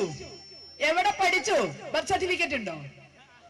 ബർത്ത് സർട്ടിഫിക്കറ്റ് ഉണ്ടോ? ഉണ്ടെങ്കിൽ ഹാജരൊക്കെ അല്ലാത്ത ഒരു രാമന്റെയും കഥ പറയരുത്. അപ്പൊ രാമന് ബർത്ത് സർട്ടിഫിക്കറ്റ് വേണം. രാമൻ എവിടെ ജനിച്ചു, എന്ന് ജനിച്ചു എന്നുള്ളതിന് ബർത്ത് സർട്ടിഫിക്കറ്റ് ഹാജരാക്കിയില്ലെങ്കിൽ രാമനെ പുറങ്കാല് കൊണ്ട് തൊഴിച്ച് പുറത്തു കളഞ്ഞു. സംഘടനാ വൈഭവം മുഴുവൻ രാമനെതിരെ ഉപയോഗിക്കും, രാമനാമം ചൊല്ലുന്നവർക്കെതിരെ ഉപയോഗിക്കും. പക്ഷെ യേശുക്രിസ്തുവിന് ബർത്ത് സർട്ടിഫിക്കറ്റ് വേണ്ട, മുഹമ്മദ് നബിക്ക് വേണ്ട, ചരിത്ര രേഖകൾ വേണ്ട. അവിടെയൊക്കെ ഖുറാനും ബൈബിളും തന്നെയാ ആപ്തവാക്യം, അതിനപ്പുറം ഒന്നുമില്ല. DYFI വ്ളാത്തങ്കര യൂണിറ്റിന് അമ്മയുടെ തിരുനാമം ലോകമെങ്ങും വാഴ്ത്തപ്പെടട്ടെ എന്ന് പറഞ്ഞൊരു ഫ്ലക്സ് വെക്കാൻ, അതിൽ കന്യാമറിയത്തിന്റെ ഫോട്ടോ കൊടുക്കാനുള്ള സ്വാതന്ത്ര്യം ഉണ്ടെങ്കിൽ ഈ വടക്കഞ്ചേരി ഭാഗത്തെ ഏതെങ്കിലും ഒരു DYFIക്കാരന് അടുത്ത ശ്രീകൃഷ്ണ ജയന്തി ദിവസം ഒരു ഉണ്ണിക്കണ്ണന്റെ ഫോട്ടോ വെച്ചിട്ട് കണ്ണന് പിറന്നാൾ ആശംസകളോടെ DYFI വടക്കാഞ്ചേരി യൂണിറ്റ് എന്ന് കൊടുക്കാനുള്ള സ്വാതന്ത്ര്യം ഉണ്ടോ? അവന്റെ മനസ്സിൽ കൊതിയില്ലേ? അവന്റെ മനസ്സിൽ കൊതിയില്ലേ? എന്റെ കണ്ണ എന്നല്ലേ അമ്മ മുഖത്ത് നോക്കി വിളിച്ചിട്ടുണ്ടാവുക? ചെകുവരേ എന്നല്ലല്ലോ വിളിച്ചിട്ടുണ്ടാവുക? എന്റെ കണ്ണ എന്നല്ലേ വിളിക്കുന്നത്? കണ്ണാണ്. കണ്ണാ മാമുണ്ണാന്നാ പറഞ്ഞിട്ടുണ്ടാവുക. കാറൽ മാർക്സേ മാമുണ്ണാന്നല്ല പറഞ്ഞത്. അതുകൊണ്ട് അവന്റെ ഉള്ളിൽ ആ കുട്ടിക്കാലം മുതല് എന്റെ കണ്ണാ എന്ന വിളി അവിടെ കിടക്കുന്നുണ്ടാകും. അവൻ കമ്മ്യൂണിസ്റ്റ് ആയിക്കോട്ടെ, അവൻ ചെങ്കൊടി പിടിച്ചോട്ടെ, കുഴപ്പമില്ല. അവിടെ കന്യാമറിയത്തിന്റെ ഫ്ലക്സ് വെക്കാമെങ്കിൽ, ആശംസകളോടെ DYFI എന്ന് അതിന്റെ താഴെ എഴുതി വെക്കാമെങ്കിൽ, എന്തിന് ഈ വടക്കാഞ്ചേരിയിലെയോ ആലത്തൂരിലെയോ പാലക്കാട്ട് ഹൈന്ദവ ഭൂരിപക്ഷ മേഖലകളില് അവന്റെ ഉള്ളിൽ കിടക്കുന്ന കൃഷ്ണ സ്നേഹത്തെ എന്തിന് ചവിട്ടി താഴ്ത്തുന്നു? അവന്റെ ഉള്ളിൽ മോഹമില്ല, ഒരു ഫ്ലക്സ് ഞാൻ വെല്ലുവിളിക്കണു. യഥാർത്ഥ മതേതരത്വത്തിൽ നിങ്ങൾ വിശ്വസിക്കുന്നുവെങ്കിൽ ഞാൻ വെല്ലുവിളിക്കണു. അടുത്ത വർഷത്തെ ശ്രീകൃഷ്ണ ജയന്തിക്ക് സാധിക്കുമോ നിങ്ങൾക്കൊന്ന് ഉയർത്താന്? ആശംസകളോടെ DYFI വടക്കാഞ്ചേരി യൂണിറ്റ് ഞങ്ങൾ പ്രതീക്ഷിക്കുന്നു. എങ്കിൽ നിങ്ങൾ യഥാർത്ഥ മതേതരത്വത്തിന്റെ പാതയിലാന്ന് ഞങ്ങൾ പറയാം. അവിടെ നിങ്ങൾ ശ്രീകൃഷ്ണ ജയന്തി ആഘോഷങ്ങളെ തടസ്സപ്പെടുത്താനേ നോക്കുള്ളൂ. കരുനാഗപ്പള്ളിക്കടുത്ത്, കൊല്ലം ജില്ലയിലെ കരുനാഗപ്പള്ളിക്കടുത്ത് DYFIക്കാര് എല്ലാ നബിദിനത്തിനും ഘോഷയാത്ര പോകുമ്പോ പായസം വെച്ച് വിതരണം ചെയ്യും. സ്ഥിരമായിട്ടുള്ള പതിവാണ്. ഈ പ്രാവശ്യം അവിടുത്തെ ഒരു കൂട്ടം ചെറുപ്പക്കാര്, ഇതേ DYFIക്കാര് ശ്രീകൃഷ്ണ ജയന്തി ശോഭായാത്ര പോകുമ്പോ പായസം വെച്ച് വിതരണം ചെയ്യും. നബിദിന ഘോഷയാത്ര പോകുമ്പോ ബിരിയാണി വെച്ച് വിതരണം ചെയ്യും. ശ്രീകൃഷ്ണ ജയന്തി ശോഭായാത്ര പോകുമ്പോ അവരൊരു ദേശം പായസം വെച്ച് വിതരണം ചെയ്തു. വീണ്ടും വിളിക്കട്ടെ പടച്ചോനേന്ന്. ബിരിയാണി മതേതരവാ, പായസം വർഗീയവാ. ബിരിയാണി വെച്ചോന് ഇന്ന് വരെ ഒരു എക്സ്പ്ലനേഷനും ചോദിച്ചിട്ടില്ല. പക്ഷെ പായസം വെച്ച് വിതരണം ചെയ്ത DYFI ചെറുപ്പക്കാരോട് എക്സ്പ്ലനേഷൻ ചോദിച്ചു. ആരോട് ചോദിച്ചിട്ടാ പായസം വെച്ച് കൊടുത്തത്? അവരിപ്പോ അവിടെയല്ല, ഇല്ലത്തും അല്ല അമ്മാത്തും അല്ലാത്ത കോലത്തില. DYFIയിലാണോ എന്ന് വെച്ചാൽ അല്ല, അല്ലേന്ന് വെച്ചാൽ ആണ്. ആ രൂപത്തിൽ ഇല്ലത്തും അല്ല അമ്മാത്തും അല്ലാത്ത കോലത്തില് ആ ചെറുപ്പക്കാരവിടെ നിൽക്കുന്നു. എല്ലാവരെയും എല്ലാ കാലത്തേക്കും വിഡ്ഢിയാക്കാൻ പറ്റില്ല എന്നതിന്റെ ഉത്തമമായ തെളിവാണ് നേരത്തെ ശശിയേട്ടൻ പറഞ്ഞതുപോലെ കാവി പതാകയ്ക്ക് കീഴിൽ വരാൻ മടിച്ചു നിന്നിരുന്ന വടക്കാഞ്ചേരി ഒന്നടങ്കം ഇവിടെ എത്തിയെങ്കില് എല്ലാവരെയും എല്ലാ കാലത്തേക്കും വിഡ്ഢിയാക്കാൻ പറ്റില്ല എന്നതിന്റെ ഉത്തമമായ തെളിവാണ്. ഇവിടെ മാത്രമല്ല, ഗ്രാമാന്തരങ്ങളിൽ കണ്ണൂര് വരെ. കണ്ണൂരൊക്കെ പിന്നെ ഹിന്ദു ഐക്യവേദിയുടെ ഒരു പൊതുയോഗം വെച്ചാല് പൂഴിയിട്ട ഉതിരാത്ത ജനമാണ് അവിടെ വന്നു കൂടുന്നത്. കണ്ണൂക്കാരനെയും പറ്റിക്കാൻ പറ്റില്ല എന്നുള്ളിടത്ത് എത്രയാ പാവങ്ങളെ കൊണ്ട് ചോര ഒഴുക്കിച്ചിട്ടുണ്ട്, എത്ര ബുദ്ധിമുട്ട് കൊണ്ടുപോയി പിടിപ്പിച്ചിട്ടുണ്ട്. ഇപ്പൊ അവർക്ക് മനസ്സിലായി വേണ്ടാത്തതാ കാട്ടിക്കൂട്ടിയെന്ന്. കാരണം ഇപ്പൊ കിട്ടണ്ടോടത്തുനിന്ന് ഇങ്ങനെ എണ്ണം പറഞ്ഞ് കിട്ടുന്നുണ്ട്. അവിടുന്ന് എണ്ണം പറഞ്ഞ് വർഗീയത എന്താ എന്നുള്ളത് ഇന്ന് കണ്ണൂർ ജില്ലയിലെ കമ്മ്യൂണിസ്റ്റുകാർ അറിയുക. ഇസ്ലാമിക വർഗീയതയുടെ സ്വാദം എന്താന്ന് കണ്ണൂരും കാസർഗോഡും കോഴിക്കോടൊക്കെ ഇങ്ങനെ പട്ടേന്ന് പൊട്ടുമ്പോ വീടുകൾ ഇങ്ങനെ തർപ്പണം വെക്കുമ്പോ ഓടി വരിക, ഞങ്ങളും നിങ്ങളും ഒന്നല്ലേ എന്ന്. ഞങ്ങളും നിങ്ങളും ഒന്നല്ലേ? കാഞ്ഞങ്ങാട് വീട് തച്ച് നിരത്തുമ്പോ ഒന്നല്ലേ എന്ന് ചോദിക്കണതിന്റെ മുമ്പേ ഹൈന്ദവ സംഘടനകൾ അവിടെ എത്തി. ആ കൈയുടെ തലോടല്, ആശ്വാസം അവർക്ക് മനസ്സിലായി. ഞങ്ങൾക്ക് ഇവിടെയേ സുരക്ഷയുള്ളൂ. ആട്ടിത്തല്ലുമ്പോ നോക്കിയില്ല കൂടെ നിന്ന സഖാവാണെന്ന്.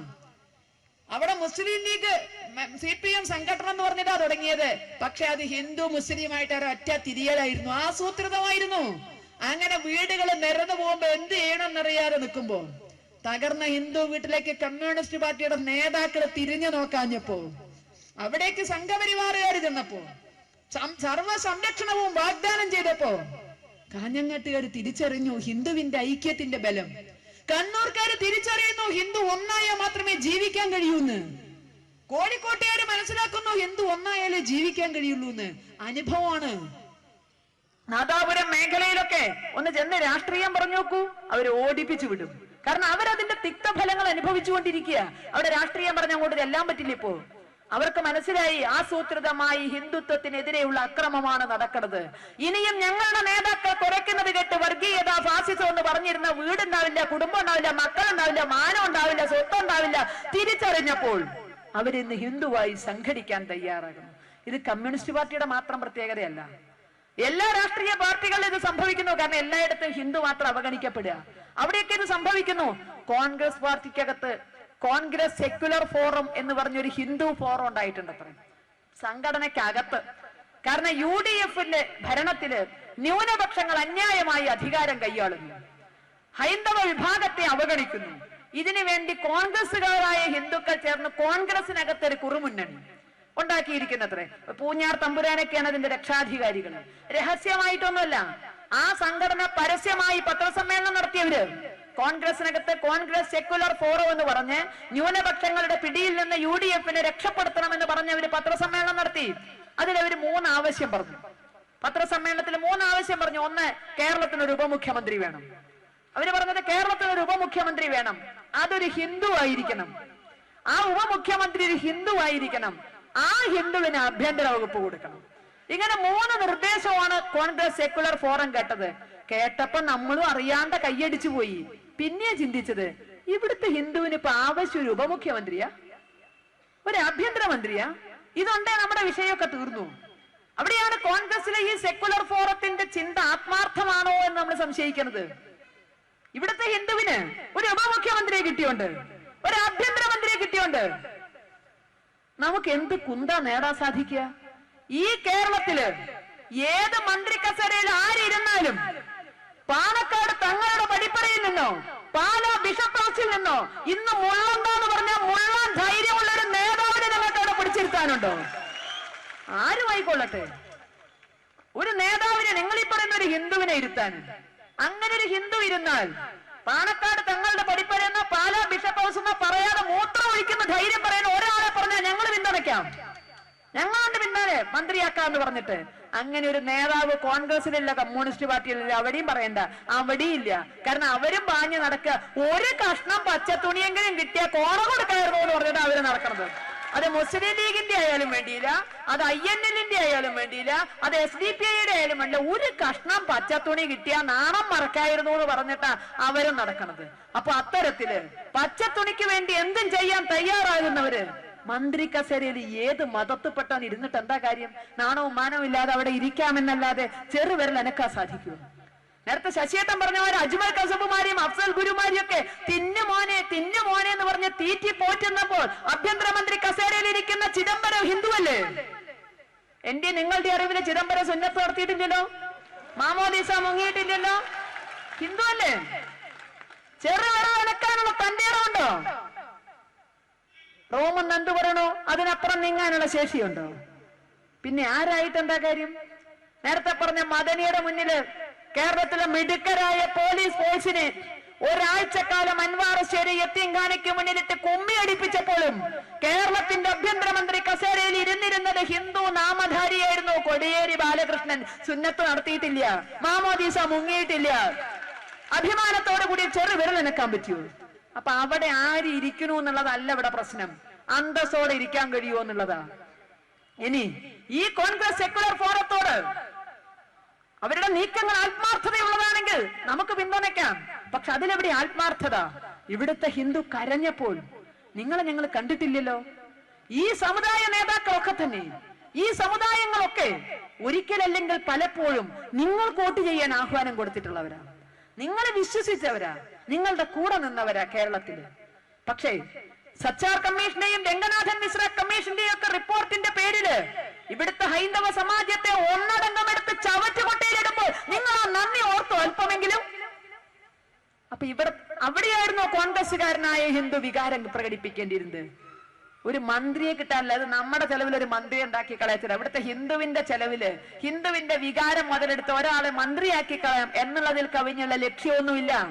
നീ ഹിന്ദുവാണ് എന്ന് പറഞ്ഞ് ഇവിടുത്തെ ഹിന്ദു കുട്ടികളെ മാറ്റി നിർത്തി സ്കോളർഷിപ്പ് നിഷേധിച്ചപ്പോ ഈ കോൺഗ്രസ് സെക്യുലർ ഫോറംകാരൻ വാക്ക് പറഞ്ഞു.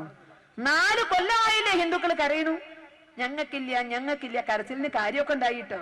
ഇപ്പൊ പിന്നാക്ക വികസന കോർപ്പറേഷൻ രൂപീകരിച്ചിട്ട് OBC വിഭാഗത്തിൽപ്പെട്ടവർക്ക് കൂടി ആ മൈനോറിറ്റി സ്കോളർഷിപ്പ് കൊടുക്കാം എന്ന് വെച്ചിട്ടുണ്ട്. 1000 രൂപ പെട്ടെന്ന് ഇന്ന് കൊടുത്ത് നാളെ അപേക്ഷ കൊടുക്കണം എന്നൊക്കെയാണ്. അതുകൊണ്ട് 99% അപേക്ഷിക്കാൻ പറ്റിയില്ല, അത് വേറെ കാര്യം. പക്ഷേ ദൈവം തന്നാലും ശനിയും തീറ്റില്ല എന്ന് പറഞ്ഞ മാതിരി അവിടെയും കേറിയിട്ട് എന്താ പറയുന്നറിയോ? OBC വിഭാഗത്തിന് ഒരു പക്ഷെ ശ്രീരാമചന്ദ്രൻ കഴിഞ്ഞാൽ ധർമ്മരാജാവ് അടുത്തത് ആരാന്ന് ചോദിച്ചാൽ അത് ഉമ്മൻചാണ്ടി ആയിരിക്കും. അത്രയും നീതിമാനാണ് അദ്ദേഹം. നമുക്ക് വേറെ അഭിപ്രായ വ്യത്യാസവും ഇല്ല. കാരണം അദ്ദേഹം പറഞ്ഞു ഈ വില നിലവാരമൊക്കെ ഇങ്ങനെ കൂടുകയാണ്. നമ്മൾ കാലങ്ങളായിട്ട് പറയാണ് മുസ്ലിമിനും ക്രിസ്ത്യാനിക്കും 4 കൊല്ലായി 1ാം ക്ലാസ്സിൽ 1000 റുപ്യ സ്കോളർഷിപ്പ് കൊടുക്കണം. പട്ടികജാതിക്കാരന് 140 റുപ്യ. പട്ടികജാതിക്കാരന് ഒരു വർഷം കിട്ടാൻ 140 രൂപ. മുസ്ലിമോ ക്രിസ്ത്യാനിയോ ആണെങ്കിൽ 1000 രൂപ. വിഷമിക്കണ്ട, പൊന്നാനി വരെ പോയ എല്ലാവർക്കും കിട്ടും, എന്നാലും പോട്ടെ. അങ്ങനെ അതവിടെ വെച്ച് 140 റുപ്യ. പക്ഷേ ഉമ്മൻചാണ്ടി അങ്ങനെ നമ്മളെ പൊന്നാനിക്ക് പറഞ്ഞയക്കൊന്നും വേണ്ട. അദ്ദേഹം എന്ത് ചെയ്തു, വിലയൊക്കെ കൂടി. അതൊന്ന് ലംസം ഗ്രാൻഡ് കൂട്ടണു എന്നാണ്. പട്ടികജാതിക്കാർക്ക് കിട്ടുന്ന കാശിന്റെ പേര് ലംസം ഗ്രാൻഡ് എന്നാണ്. ആ ലംസം ഗ്രാൻഡ് കൂട്ടണു.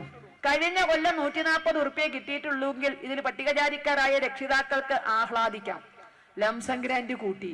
കഴിഞ്ഞ കൊല്ലം വെറും 140 റുപ്യ കിട്ടിയോടത്ത് ഈ വർഷം അടുത്ത ജൂണിൽ 2012 ജൂണിൽ അത് വർദ്ധിപ്പിച്ചിട്ടുണ്ട്. വെറും 140 റുപ്യായിരുന്നത് 250 റുപ്യക്ക് വർദ്ധിപ്പിച്ചിട്ടുണ്ട്. വെറും 140 റുപ്യ കഴിഞ്ഞ കൊല്ലം കൊടുത്തെങ്കിൽ ഈ കൊല്ലം മുതൽ 250 റുപ്യ കിട്ടും. ഉമ്മൻചാണ്ടിയെ വളരെ വികാര നിർഭരായിട്ട് പറഞ്ഞു, വില നിലവാരമൊക്കെ കൂടിയിരിക്കുക, പട്ടികജാതിക്കാരൻ ആ പഴയ കാശൊന്നും കൊടുത്താൽ പോരാ, അതുകൊണ്ട് ഞങ്ങൾ അത് കൂട്ടിയിരിക്കുന്നു. സംഗതി സത്യം. അദ്ദേഹം നീതിജ്ഞനാ. വില നിലവാരമൊക്കെ കൂടി. മുസ്ലിമിന് കൊടുക്കണ 1000 കേട്ടോ, ക്രിസ്ത്യാനിക്ക് കൊടുക്കണ 1000. പക്ഷെ വില നിലവാരം കൂടിയോണ്ട് പട്ടികജാതിക്കാരന് 250 മതി. എന്താ അവന് ഈ കാശ് എന്തിനാ? അവന് പച്ചരി വാങ്ങി വെള്ളം കുടിക്കാനാ. അത് റേഷൻ കടയിൽ പോയ ഉറുപ്പ്യക്ക് 1 കിലോ അരി കിട്ടും. 1 ഉറുപ്പ്യക്ക് 1 കിലോ അരി കിട്ടും. അപ്പൊ പ്രശ്നമില്ല. 200 ഉറുപ്പ്യക്ക് അരി വാങ്ങിച്ചാൽ 200 കിലോ അരി വാങ്ങാം. പിന്നെയും 50 ഉറുപ്പ്യ ബാക്കി. അതാ പാവം പിള്ളേർക്ക് വല്ല വല്യ മുട്ടായിയോ ജീരക മുട്ടായിയോ വല്ല പെൻസിലിന്റെ കഷ്ണോ ഒക്കെ വാങ്ങിക്കാം. ധാരാളം. പട്ടികജാതിക്കാരല്ലേ, അതൊക്കെ മതി. ഇതാണോ മുസ്ലിമിന്റെയും ക്രിസ്ത്യാനിയുടെയും സ്ഥിതി? അവിടെയും വില നിലവാരം അനുസരിച്ചിട്ടാ കൊടുക്കണേ. അവനത് പച്ചരി വാങ്ങാനുള്ളതല്ല. നിങ്ങൾ എന്താ ഈ പറയണേ? കുട്ടിയെ സ്കൂളിൽ കൊണ്ടുപോയാക്കണമെങ്കിൽ വണ്ടിയിൽ പെട്രോൾ ഒഴിക്കണമെങ്കിൽ പെട്രോളിനൊക്കെ ഇപ്പൊ എന്താ വില? പട്ടികജാതിക്കാരന് അരിയുടെ വില നോക്കി കൊടുത്താൽ മതി. റേഷൻ കടയില് അരിയുടെ വില നോക്കി കൊടുത്താൽ മതി. ന്യൂനപക്ഷത്തിന് കൊടുക്കുമ്പോ പെട്രോളിന്റെ വില നിലവാരം അനുസരിച്ച് കൊടുക്കണം. ആൾക്കനുസരിച്ചല്ലേ കൊടുക്കണ്ട. അതുകൊണ്ടാണ് പറഞ്ഞ ഉമ്മൻചാണ്ടി നീതിജ്ഞനാന്ന് പറഞ്ഞത്. നമ്മുടെ വീട്ടിലൊരാൾ വിരുന്ന് വരുന്നുണ്ടെങ്കിൽ, വരുന്നോ VIP ആണെങ്കിൽ പെരയുടെ ആധാരം ബ്ലേഡുകാരന്റെ മുമ്പിൽ കൊണ്ടുവച്ചിട്ടെങ്കിലും നമ്മൾ വിരുന്നൊരുക്കില്ലേ? വരുന്നോ ദരിദ്രവാസിയാണെങ്കിലോ ഉള്ള വളങ്കഞ്ഞി ഏറിയൊരു ചീനിമുളകും കൊടുത്താൽ ഗംഭീരായി ഇതും കൂട്ടി കഴിച്ചോളാൻ പറയും. അപ്പൊ ആള് വില, കല്ല് വില, നെല്ല് വില, പുല്ല് വില എന്നും അങ്ങനെ തന്നെയാണ്. അപ്പൊ പട്ടികജാതിക്കാരന് 250 ഉലുവ ധാരാളമാണ്. ഇതല്ല 1000 ഉറുപ്പ്യ കൊടുക്കണ ന്യൂനപക്ഷങ്ങളുടെ സ്ഥിതി. ആ കുട്ടികൾക്ക് പല്ലിയ മുട്ടായി ജീരക മുട്ടായി ഒക്കെ വാങ്ങിച്ചാൽ പറ്റുമോ? എന്താ 30 ഉറുപ്പ്യ 50 ഉറുപ്പ്യക്കുള്ള ചില മിഠായി ഉണ്ട്. എന്താ കിൻഡർബറി, കാഡർബറി വാങ്ങാത്തോണ്ട് പേരറിയാൻ വയ്യ. അതൊക്കെ വാങ്ങി തിന്നുന്ന പിള്ളേർക്ക് വെറും 250 രൂപ കൊടുത്തിട്ട് വല്ല കാര്യമുണ്ടോ? അപ്പൊ ഉമ്മൻചാണ്ടി നീതിജ്ഞനാണ്. ആ നീതിക്ക് മുന്നിൽ നമുക്ക് സാഷ്ടാംഗം നമസ്കരിക്കാം. പക്ഷെ ചോദിക്കാനുള്ളത്, ഒരു ഉപമുഖ്യമന്ത്രിയെ ഹിന്ദുവാക്കി പ്രതിഷ്ഠിക്കാൻ വെമ്പുന്ന കോൺഗ്രസ് സെക്കുലർ ഫോറംകാരോട് ചോദിക്കട്ടെ, മുസൽമാന്റെയും ക്രിസ്ത്യാനിയുടെയും കയ്യിൽ 1000 രൂപ വെച്ചു കൊടുക്കുമ്പോൾ ഏറ്റവും ചുരുങ്ങിയത് പട്ടികജാതിക്കാരന്റെ സ്കോളർഷിപ്പ് എങ്കിലും അതിന് തുല്യമാക്കി ഉയർത്തണമെന്നൊരു വാക്ക് നിങ്ങൾ പറഞ്ഞിരുന്നുവെങ്കിൽ നിങ്ങളെ ഞങ്ങൾ വിശ്വസിച്ചിരുന്നു. നിങ്ങൾ ഹിന്ദുവിന്റെ വികാരത്തോടൊപ്പം നിൽക്കുന്നു പറഞ്ഞു. എല്ലാ ഹിന്ദുവിനും കാര്യമില്ല, ഓട്ടെ, ചിലർക്കെങ്കിലും കിട്ടൂലോ. ആർക്കും ഇല്ലാത്തതിലും പേരല്ലേ ചിലർക്കെങ്കിലും കിട്ടണത്. ആ ചിലർക്കെങ്കിലും വേണ്ടി നിങ്ങൾ എന്തുകൊണ്ട് വാദിച്ചില്ല? മന്ത്രിയല്ല ഹിന്ദുവിന്റെ പ്രശ്നം. അവനവന്റെ വയറിന് വേണ്ടിയിട്ടാ ചോദിക്കണത്. അവനവന്റെ ജീവൽ പ്രശ്നങ്ങളാ നിങ്ങളുമായി സംസാരിക്കണത്. പഞ്ചനക്ഷത്ര സൗകര്യമല്ല ചോദിക്കുന്നത് ഇവിടുത്തെ ഹിന്ദു. മനുഷ്യനെ പോലെ പിറന്ന നാട്ടിലെ ഭിക്ഷയെടുക്കാതെ ജീവിക്കാനുള്ള സ്വാതന്ത്ര്യത്തിന് വേണ്ടിയിട്ട്, അവകാശത്തിന് വേണ്ടിയിട്ട്, അതിനുവേണ്ടി ഹിന്ദു സമര രംഗത്ത് ഇറങ്ങിയപ്പോഴൊന്നും നിങ്ങളെ കണ്ടിട്ടില്ല. ഈ കോൺഗ്രസ് സെക്കുലർ ഫോറക്കാരെ കണ്ടിട്ടില്ല, മതേതരക്കാരെ കണ്ടിട്ടില്ല. അതിൽ മടുത്ത ഹിന്ദുവായി പുറത്തിറങ്ങണത്.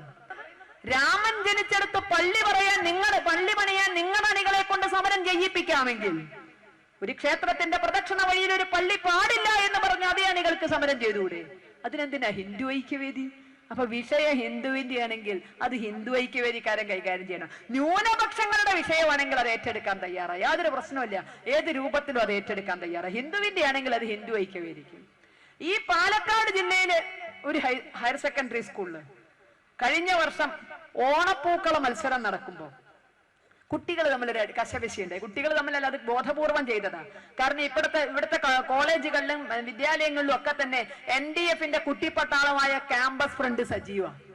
ഈ ക്യാമ്പസ് ഫ്രണ്ടുകാരൻ ബോധപൂർവം വഴക്കുണ്ടാക്കിയതാ. KSUക്കാരൻ നിന്ന് അടിമേടിച്ചു. സാധാരണത്തെ പോലെ തന്നെ ക്യാമ്പസ് ഫ്രണ്ടുകാരൻ കൊടുത്തു, KSUക്കാരൻ നിന്നുകൊണ്ടു കൊണ്ട് ചാവെന്നുള്ളൊരവസ്ഥയിൽ വന്നപ്പോ പിള്ളേർ ആരുടെയോ ഫോണ് മേടിച്ച്, കുട്ടികൾക്ക് ഫോണും കൊണ്ടുപോകാൻ പാടില്ലല്ലോ, അവരെവിടുന്നോ ഒരു ഫോൺ സംഘടിപ്പിച്ച് ഒരുത്തം കഷ്ടിച്ച് തല്ലിന്റെ ഇടയിൽ നിന്ന് പുറത്തേക്ക് ചാടിയിട്ട് കോൺഗ്രസ് ഓഫീസിലേക്ക് വിളിച്ചു. നമ്മുടെ കുട്ടികളെ ഇവിടെ പേപ്പട്ടിയെ പോലെ തല്ലുക, ആരെങ്കിലും വന്നിട്ടില്ലെങ്കിൽ അവരുടെ ചത്തുപോകുമെന്ന് പറഞ്ഞു. ആരാ തല്ലണമെന്ന് വെച്ചു. ക്യാമ്പസ് ഫ്രണ്ടുകാരാന്ന് പറഞ്ഞു. നിക്കൊരു നമ്പർ തരാന്ന് പറഞ്ഞു. അതും ഒരു നമ്പറായിരുന്നു. നിക്കൊരു നമ്പർ തരാന്ന് പറഞ്ഞു. ആ നമ്പറിൽ വിളിച്ചു പറഞ്ഞാൽ മതി പറഞ്ഞു. കൊടുത്ത നമ്പർ സ്ഥലം RSS കാര്യാലയത്തിന്റെ നമ്പറായിരുന്നു. ക്യാമ്പസ് ഫ്രണ്ടുകാരൻ ഞങ്ങളെ ഇട്ട് പൂശണോ എന്ന് KSUക്കാരനോട് കരഞ്ഞു പറയാൻ പറഞ്ഞത് സ്ഥലം RSS കാര്യാലയത്തിന്റെ നമ്പർ ഞങ്ങൾ ഹിന്ദു കുട്ടികളാന്ന് പറഞ്ഞാൽ മതി എന്നാണ്. ഞങ്ങൾ ഹിന്ദു കുട്ടികളാന്ന് പറഞ്ഞാൽ മതി, അവര് വന്ന് രക്ഷപ്പെടുത്തിക്കൊള്ളും. ഈ KSUക്കാരന്റെ മുന്നിലും ഇതേ നേതാവ് നാളെ ഖദറൊക്കെ വന്നിട്ട് മസിലി ഭരിക്കും RSSന്റെ ഭീകരത, വർഗീയത, ഫാസിസം അവൻ പുച്ഛിച്ചു തുപ്പില്ലേ. ജീവൻ പോണ നേരത്ത് വന്ന് രക്ഷിച്ചവനെ നോക്കിയിട്ട് വർഗീയത, ഫാസിസം, മൂരാച്ചിത്തരം അവന്റെ മുന്നിലും ഇവൻ കൊലയ്ക്കും. അപ്പൊ ഇവിടെയാണ് എല്ലാ രാഷ്ട്രീയവും മറന്നുകൊണ്ട് ഹിന്ദു ഒറ്റക്കെട്ടായിട്ട് ഇതുപോലുള്ള സമ്മേളനങ്ങളിലും ഹിന്ദു ഐക്യവേദിയുടെ പ്രവർത്തനങ്ങളിലും ഒക്കെ പങ്കെടുക്കുന്നത്. അനുഭവമാണ് അവരെ അത്തരത്തിൽ കൊണ്ടുവന്ന് എത്തിച്ചത്. തീവ്രവാദിയുടെ സ്വന്തം നാടാക്കി മാറ്റുമ്പോൾ അവകാശങ്ങളിൽ നിന്നും ആനുകൂല്യങ്ങളിൽ നിന്നും അവസരങ്ങളിൽ നിന്നും ബഹുദൂരം മാറ്റി നിർത്തപ്പെടുന്ന ഒരു ഹൈന്ദവ സമാജം അവന് പ്രതികരിച്ചേ മതിയാകൂ, പ്രതിഷേധിച്ചേ മതിയാകൂ, പ്രതിരോധിച്ചേ മതിയാകൂ. മുന്നേ പറഞ്ഞ പോലെ മറ്റൊന്നിനുമല്ല, ജീവിച്ച് മുന്നോട്ട് പോകാൻ വേണ്ടിയിട്ട്. കയ്യിൽ വരുന്ന 10 നാണയത്തുട്ടുകൾ അവനവന് ചെലവഴിക്കാൻ പറ്റാത്തൊരവസ്ഥ, കള്ളപ്പണവും കള്ളക്കടത്തും കള്ളനോട്ടും വന്നിട്ട് ഇവിടെ ജീവിക്കാൻ, മര്യാദയ്ക്ക് ജീവിക്കാൻ ഒരവസരമില്ലാതെ ഈ മണ്ണിനെ കാൽ കീഴിലിട്ട് അവര് ഞെരിച്ചമർത്തുമ്പോ, കണ്ടെയ്നർ കണക്കിന് നോട്ടുകളും ആയുധവും വന്നിട്ട് ഈ കൊച്ചു കേരളത്തിൽ അത് ഡംപ് ചെയ്യുമ്പോ അതിനെതിരെ ചെറുവിരൽ അനക്കാൻ സാധിക്കാത്ത രാഷ്ട്രീയ പാർട്ടികൾ നേതൃത്വം കൊടുക്കുന്ന ഗവൺമെന്റുകളിലുള്ള വിശ്വാസം അവന് നശിച്ചു. അതല്ലായിരുന്നുവെങ്കിൽ ഹിന്ദു ഇപ്പോഴും രാഷ്ട്രീയം പറയുമായിരുന്നു. രാഷ്ട്രീയത്തിൽ ജനിച്ച് രാഷ്ട്രീയത്തിൽ വളരുന്നവനാ ഹിന്ദു. ഇന്നവന് മടുത്തുപോയി അത്തരം രാഷ്ട്രീയങ്ങള്. കാരണം അവരെല്ലാം കളിക്കുന്നത് വെറും അധികാരത്തിന് വേണ്ടിയുള്ള നാണം കെട്ട ഒത്തുതീർപ്പുകളാണ് എന്നവര് മനസ്സിലാക്കിയപ്പോ അവരിതെല്ലാം വിട്ട് ആ പാർട്ടികളുടെ എല്ലാം കെട്ടിയിട്ടുള്ള അടിമ ചങ്ങലകൾ പൊട്ടിച്ചെറിഞ്ഞുകൊണ്ടാണ് ഇന്ന് ഹൈന്ദവ സമാജം ഒറ്റക്കെട്ടായിട്ട് ജാതിയും രാഷ്ട്രീയവും ഒക്കെ മറന്നുകൊണ്ട് ഒറ്റക്കെട്ടായിട്ട് അവര് വരുന്നത്. എവിടെയെങ്കിലും കാരണം ഹിന്ദുവിന് വേണ്ടി അവകാശങ്ങളില്ല, ആനുകൂല്യങ്ങളില്ല, അവസരങ്ങളില്ല. പത്മനാഭസ്വാമി ക്ഷേത്രത്തിന്റെ 1 ലക്ഷം കോടിയുടെ മുതല് കണ്ടപ്പോ ഇവിടെ ഉണ്ടായ കൊതിക്കെറിവ് നമ്മൾ മറന്നിട്ടില്ല. പോട്ടെ, ആ കൊതിക്കെറിവൊക്കെ മറക്കാം. അതിൽ ക്രിയാത്മകമായൊരു നിർദ്ദേശം കിട്ടും. ഗുരുവായൂർ മോഡലില് പത്മനാഭസ്വാമി ക്ഷേത്രം ഭരിക്കണം എന്നാണ്. ഇപ്പൊ കേമായൊരു മോഡലാണല്ലോ ഗുരുവായൂര്. ഗുരുവായൂരിനെ പറ്റി ആരെങ്കിലും ചിന്തിച്ചിട്ടുണ്ടോ? എന്താ ഗുരുവായൂര് മോഡല്? ഈ രാഷ്ട്രീയക്കാരനെ കൊണ്ടുപോയി തളയ്ക്കാനുള്ളത് തന്നെയാണ്. നമ്മൾ ഇന്ദുലേഖയുടെ കഥയൊക്കെ പഠിച്ചിട്ടുണ്ട്. സൂര്യനമ്പൂരിപ്പാടിന് ഇന്ദുലേഖ വേക്കണം എന്നായിരുന്നു മോഹം. പക്ഷെ ഇന്ദുലേഖ കൂട്ടാക്കിയില്ല. അവള് തന്റെ ഉള്ള പെണ്ണ. ഇന്ദുലേഖ കൂട്ടാക്കിയില്ല എന്ന് പറഞ്ഞപ്പോ നാണം കെട്ട നമ്പൂരിപ്പാട് പറഞ്ഞു, എന്നാ അമ്മയായാലും മതി പറഞ്ഞു. അമ്മ വെട്ടാലും മതി എന്ന് പറഞ്ഞു. അമ്മ ഓട്ടോ ഓടിയപ്പോ പറഞ്ഞു, എന്നാ തോഴിയായാലും മതി എന്ന് പറഞ്ഞു. മോഹം ഇന്ദുലേഖയായിരുന്നു. പക്ഷെ അവസാനം തോഴിയായാലും മതി പറഞ്ഞു. ഇതുപോലെ മോഹം മന്ത്രിയാവണം എന്നായിരുന്നു, കിട്ടിയില്ല. MLA ആയാലും മതി. MLA ആയില്ല, എന്നാ തോഴിയായാലും മതി. പോട്ടെ, ദേവസ്വം ബോർഡ് പ്രസിഡന്റ് ആയാലും മതി. ഇങ്ങനെയുള്ള നിരാശ കാമുകന്മാരെ രാഷ്ട്രീയക്കാർക്ക് കൊണ്ടുപോയി കെട്ടാനുള്ള തൊഴുത്തുകളാണ് ഇവിടുത്തെ ദേവസ്വം ബോർഡുകള്. മന്ത്രിസ്ഥാനോ MLA സ്ഥാനോ ഒക്കെ മോഹിച്ചിട്ട് കിട്ടാത്ത നിരാശ കാമുകന്മാർക്ക്, ഭൈമി കാമുകന്മാരെ കൊണ്ടുപോയി തളയ്ക്കാനുള്ള കേന്ദ്രമാണ് ദേവസ്വം ബോർഡുകള്. ഇതില് ഗുരുവായൂരല്ലേ മോഡലായി പറഞ്ഞത്? ഗുരുവായൂർ ദേവസ്വം ബോർഡിനെതിരെ ഇപ്പൊ ഹിന്ദു ഐക്യവേദി സമരം ചെയ്തുകൊണ്ടിരിക്കുക. എന്താ കാര്യം? അതില് ജീവനക്കാരൊരു പ്രതിനിധിയെ വെച്ചിട്ടുണ്ട് ഉമ്മൻചാണ്ടി സർക്കാർ. ജീവനക്കാരല്ല തെരഞ്ഞെടുത്ത കേട്ടോ, ദേവസ്വം ജീവനക്കാരുടെ ഒരു പ്രതിനിധിയെ ഉമ്മൻചാണ്ടി സർക്കാർ നോമിനേറ്റ് ചെയ്തിട്ടുണ്ട്. ഒരു മിസ്റ്റർ രാജു. പറയുമ്പോ പറയാനല്ലോ, തങ്കപ്പെട്ട മനുഷ്യനാ. 8ഓളം കേസിലെ പ്രതിയാ. 8ഓളം കേസിലെ പ്രതി. കേസൊക്കെ ആണുങ്ങൾക്ക് പറഞ്ഞിട്ടുള്ളതല്ലേ, ഇതിൽ 7 പെണ്ണ് കേസാ. ഇതിൽ 6 നടന്നത് ഗുരുവായൂർ അമ്പലത്തിന്റെ അകത്താണ്. ഈ 7 കേസിൽ 6 നടന്നത് ഗുരുവായൂർ അമ്പലത്തിന്റെ അകത്താണ്. അങ്ങനത്തെ ഒരു വേന്ദ്രനെ തന്നെ ഗുരുവായൂര് ഭക്തരുടെ കാര്യം നോക്കാനല്ല, ഗുരുവായൂരപ്പന്റെ കാര്യം നോക്കാൻ കൊണ്ടുവെക്കുമ്പോൾ ഉമ്മൻചാണ്ടി സർക്കാരിന്റെ ധാർഷ്ട്യം എന്താ? കോൺഗ്രസ്സുകാരെ വെച്ചോട്ടെ, കുഴപ്പമില്ല. ഇതുപോലല്ലാത്തൊരു കോൺഗ്രസ്സുകാരൻ ഗുരുവായൂരില്ലേ? ഗുരുവായൂർ മുനിസിപ്പാലിറ്റി ഗുരുവായൂർ ക്ഷേത്രത്തിന് ഒരു നോട്ടീസ് കൊടുത്തിട്ടുണ്ട്. അവിടുത്തെ മാലിന്യങ്ങളൊക്കെ നീക്കാൻ 1.5 കോടി രൂപ, ഗുരുവായൂർ മുനിസിപ്പാലിറ്റിയുടെ മാലിന്യം നീക്കാൻ 1.5 കോടി രൂപ ദേവസ്വം കൊടുക്കണം. ദേവസ്വം കൂടി 85 ലക്ഷം കൊടുക്കാൻ തീരുമാനിച്ചു. ഹൈന്ദവ സംഘടനകൾ ഒരു നയാ പൈസ കൊടുക്കരുത് എന്ന് പറഞ്ഞ് നിർത്തിയിരിക്കുക. കാരണം മുനിസിപ്പാലിറ്റിയുടെ ബാധ്യത അത്, ഇവരവിടെ നികുതി കൊടുക്കുന്നുണ്ട്. പക്ഷെ ഇപ്പൊ എനിക്ക് തോന്നുക 55 ലക്ഷം റുപ്യ കൊടുത്താലും കുഴപ്പമില്ല മുനിസിപ്പാലിറ്റിക്ക്. എന്താ ഇതുപോലുള്ള മാലിന്യങ്ങളെയൊക്കെ ഒന്ന് അവിടുന്ന് എടുത്തിട്ട് പോകുമോ എന്നുള്ളത്. ആ ദേവസ്വം ബോർഡിന് ഈ രാജുവിനെ പോലുള്ള മാലിന്യങ്ങളെയൊക്കെ ഒന്ന് അവിടുന്ന് എടുത്തിട്ട് പോകുമെങ്കിൽ 55 ലക്ഷം റുപ്യ കൊടുത്താലും വലിയ നഷ്ടമൊന്നുമില്ല, ഒന്ന് കൊണ്ടുപോകുമെന്ന്. ഈ മാലിന്യ നീക്കം അതിൽ പെടുമോ നമുക്ക് നിശ്ചയമില്ല. അപ്പൊ ഇതുപോലുള്ള വിഴുപ്പ് ഭാണ്ഡങ്ങളെ ഹിന്ദുവിന്റെ മണ്ടയ്ക്ക് കെട്ടിവെക്കാൻ എങ്ങനെ ധൈര്യം വരുന്നു? അതിന് ഗുരുവായൂര് ദേവസ്വം ബോർഡ് പ്രസിഡന്റ് ആരായിരിക്കണം, ദേവസ്വം ബോർഡ് മെമ്പർ ആരായിരിക്കണം എന്ന് വോട്ട് ചെയ്യാൻ അധികാരമുള്ളൊരു MLA ഗുരുവായൂർക്ക് ഉണ്ടാവില്ല. കഴിഞ്ഞ പതിറ്റാണ്ടുകളായിട്ടില്ല. ഈ വർഷം ഈ കഴിഞ്ഞ പൊതു തെരഞ്ഞെടുപ്പില് ഗുരുവായൂർ MLA ആരാകണം? UDF എളുപ്പം തീരുമാനിച്ചു, അത് മുസ്ലിം ലീഗിന് കൊടുക്കാം.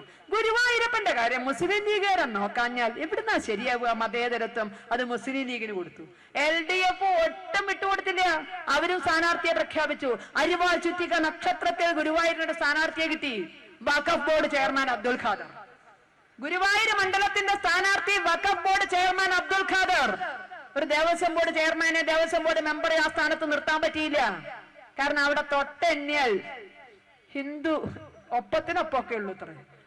അതുകൊണ്ട് നഷ്ടക്കച്ചവടം ആവണ്ട. അതല്ലേ മതേതരത്വം. ഇതാ പിറവം ഇന്ന് വിധി എഴുതിയിട്ടുണ്ടാകും, പെട്ടിക്കുള്ളിലായി. പിറവത്ത് വെറും 80,000 വോട്ടേ ഹിന്ദുവിന്റെ ഉള്ളൂ. 1 ലക്ഷത്തി ചില്ലാനും വോട്ട് ഹിന്ദുക്കളുടെ. 80,000 വോട്ടേ ഹിന്ദുവിനുള്ളൂ. അവിടെ 80,000 ഉണ്ടേ. പിറവത്ത് മുൻ മന്ത്രി ജേക്കബ് MLA മരിച്ച് നെഞ്ചി കുരിശി വെക്കുന്നതിന് മുമ്പ് സഭ ചെയ്തത് എന്താണെന്നറിയോ? പിറവത്തെ സ്ഥാനാർത്ഥി അങ്ങ് പ്രഖ്യാപിച്ചു. കോൺഗ്രസ് സ്ഥാനാർത്ഥിയെ സഭ പ്രഖ്യാപിച്ചു. അതെന്താ, സഭയ്ക്ക് തീറ എഴുതി കൊടുത്തിട്ടുണ്ടോ? പിറവ മണ്ഡലം സ്ഥാനാർത്ഥി അങ്ങ് കയറി പ്രഖ്യാപിച്ചു. അത് അനൂപ് ജേക്കബ്. വിട്ടുകൊടുക്കുമോ ഇടതുപക്ഷം? അവിടെ ഒരു ജേക്കബ്, ഇവിടെ ഒരു അനൂപ് ജേക്കബ്, അവിടെ ഒരു ജേക്കബ്. ഈ മത്സരത്തിനിടയിൽ ചെകുത്താനും കടലിനും പെട്ട അവിടുത്തെ 80,000-ന് മറ്റൊരു തീരുമാനം എടുക്കാനുള്ള അവകാശമില്ല. പിന്നെ ആരാ ഭൂരിപക്ഷത്തെ? അവർക്കല്ലേ സ്ഥാനാർത്ഥിത്വം കൊടുക്കേണ്ടത്? അവരല്ലേ അവിടെ അതല്ലേ ജനാധിപത്യം. അവിടെ ഹിന്ദു ന്യൂനപക്ഷം 80,000 ഉള്ളൂ, മറ്റേ 1 ലക്ഷം ഉണ്ട്. അതുകൊണ്ട് ഹിന്ദുവിന് അവിടെ അവകാശമില്ല. ഇതാണ് സത്യമെങ്കിൽ ഈ ന്യായം എല്ലാവർക്കും ബാധകമാണോ? 80,000 വോട്ടർമാരുള്ള ഹിന്ദുവിന് അവിടെ ഒരു സ്ഥാനാർത്ഥിയെ പാടില്ല എന്ന് നിങ്ങൾ വിശ്വസിക്കുന്നുണ്ടെങ്കിൽ 56% ഹിന്ദു ഉള്ള കേരളത്തിൽ ഉമ്മൻചാണ്ടിക്ക് മുഖ്യമന്ത്രിയാകാം, AK ആന്റണിക്ക് മുഖ്യമന്ത്രിയാകാം, CH മുഹമ്മദ് കോയക്ക് മുഖ്യമന്ത്രിയാകാം. മതേതരത്വം കി ജയ്. പിറവത്ത്, ഗുരുവായൂര്, റാന്നിയില് അവിടെയൊന്നും നമ്മളൊരു ഹിന്ദു MLA പ്രതീക്ഷിക്കരുത്. അതുപോലുള്ള സ്ഥലങ്ങളിലൊന്നും നമ്മളൊരു ഹിന്ദു MLA പ്രതീക്ഷിക്കരുത്. അവിടെയൊക്കെ ആർക്കാണോ ഒരു തല കൂടുതലുള്ളത് അവരുടെ തന്നെ സ്ഥാനാർത്ഥി നിർബന്ധമാണ് എന്ന് 2 മുന്നണികളും തീരുമാനിക്കുമ്പോൾ കേരള രാഷ്ട്രീയത്തിന്റെ മതേതരത്വം കണ്ട് ചടച്ചിട്ടാണ് നമ്മൾ ഇങ്ങനെ ഒരു തീരുമാനത്തിലെത്തുന്നത്. പക്ഷേ അയ്യപ്പ ആരാധനയുടെ പ്രചാരത്തോട് കൂടിയിട്ട് അരി കൊണ്ടു കൊടുത്താ പാവങ്ങൾ മേടിക്കും. കുരിശ് തൂക്കാൻ പറഞ്ഞാൽ കഴുത്തിൽ കുരിശ് തൂക്കും. കാരണം അരി തന്നാൻ പറഞ്ഞത് കേക്കണ്ടേ? കുരിശൊക്കെ തൂക്കും, സംഗതി ശരിയാ.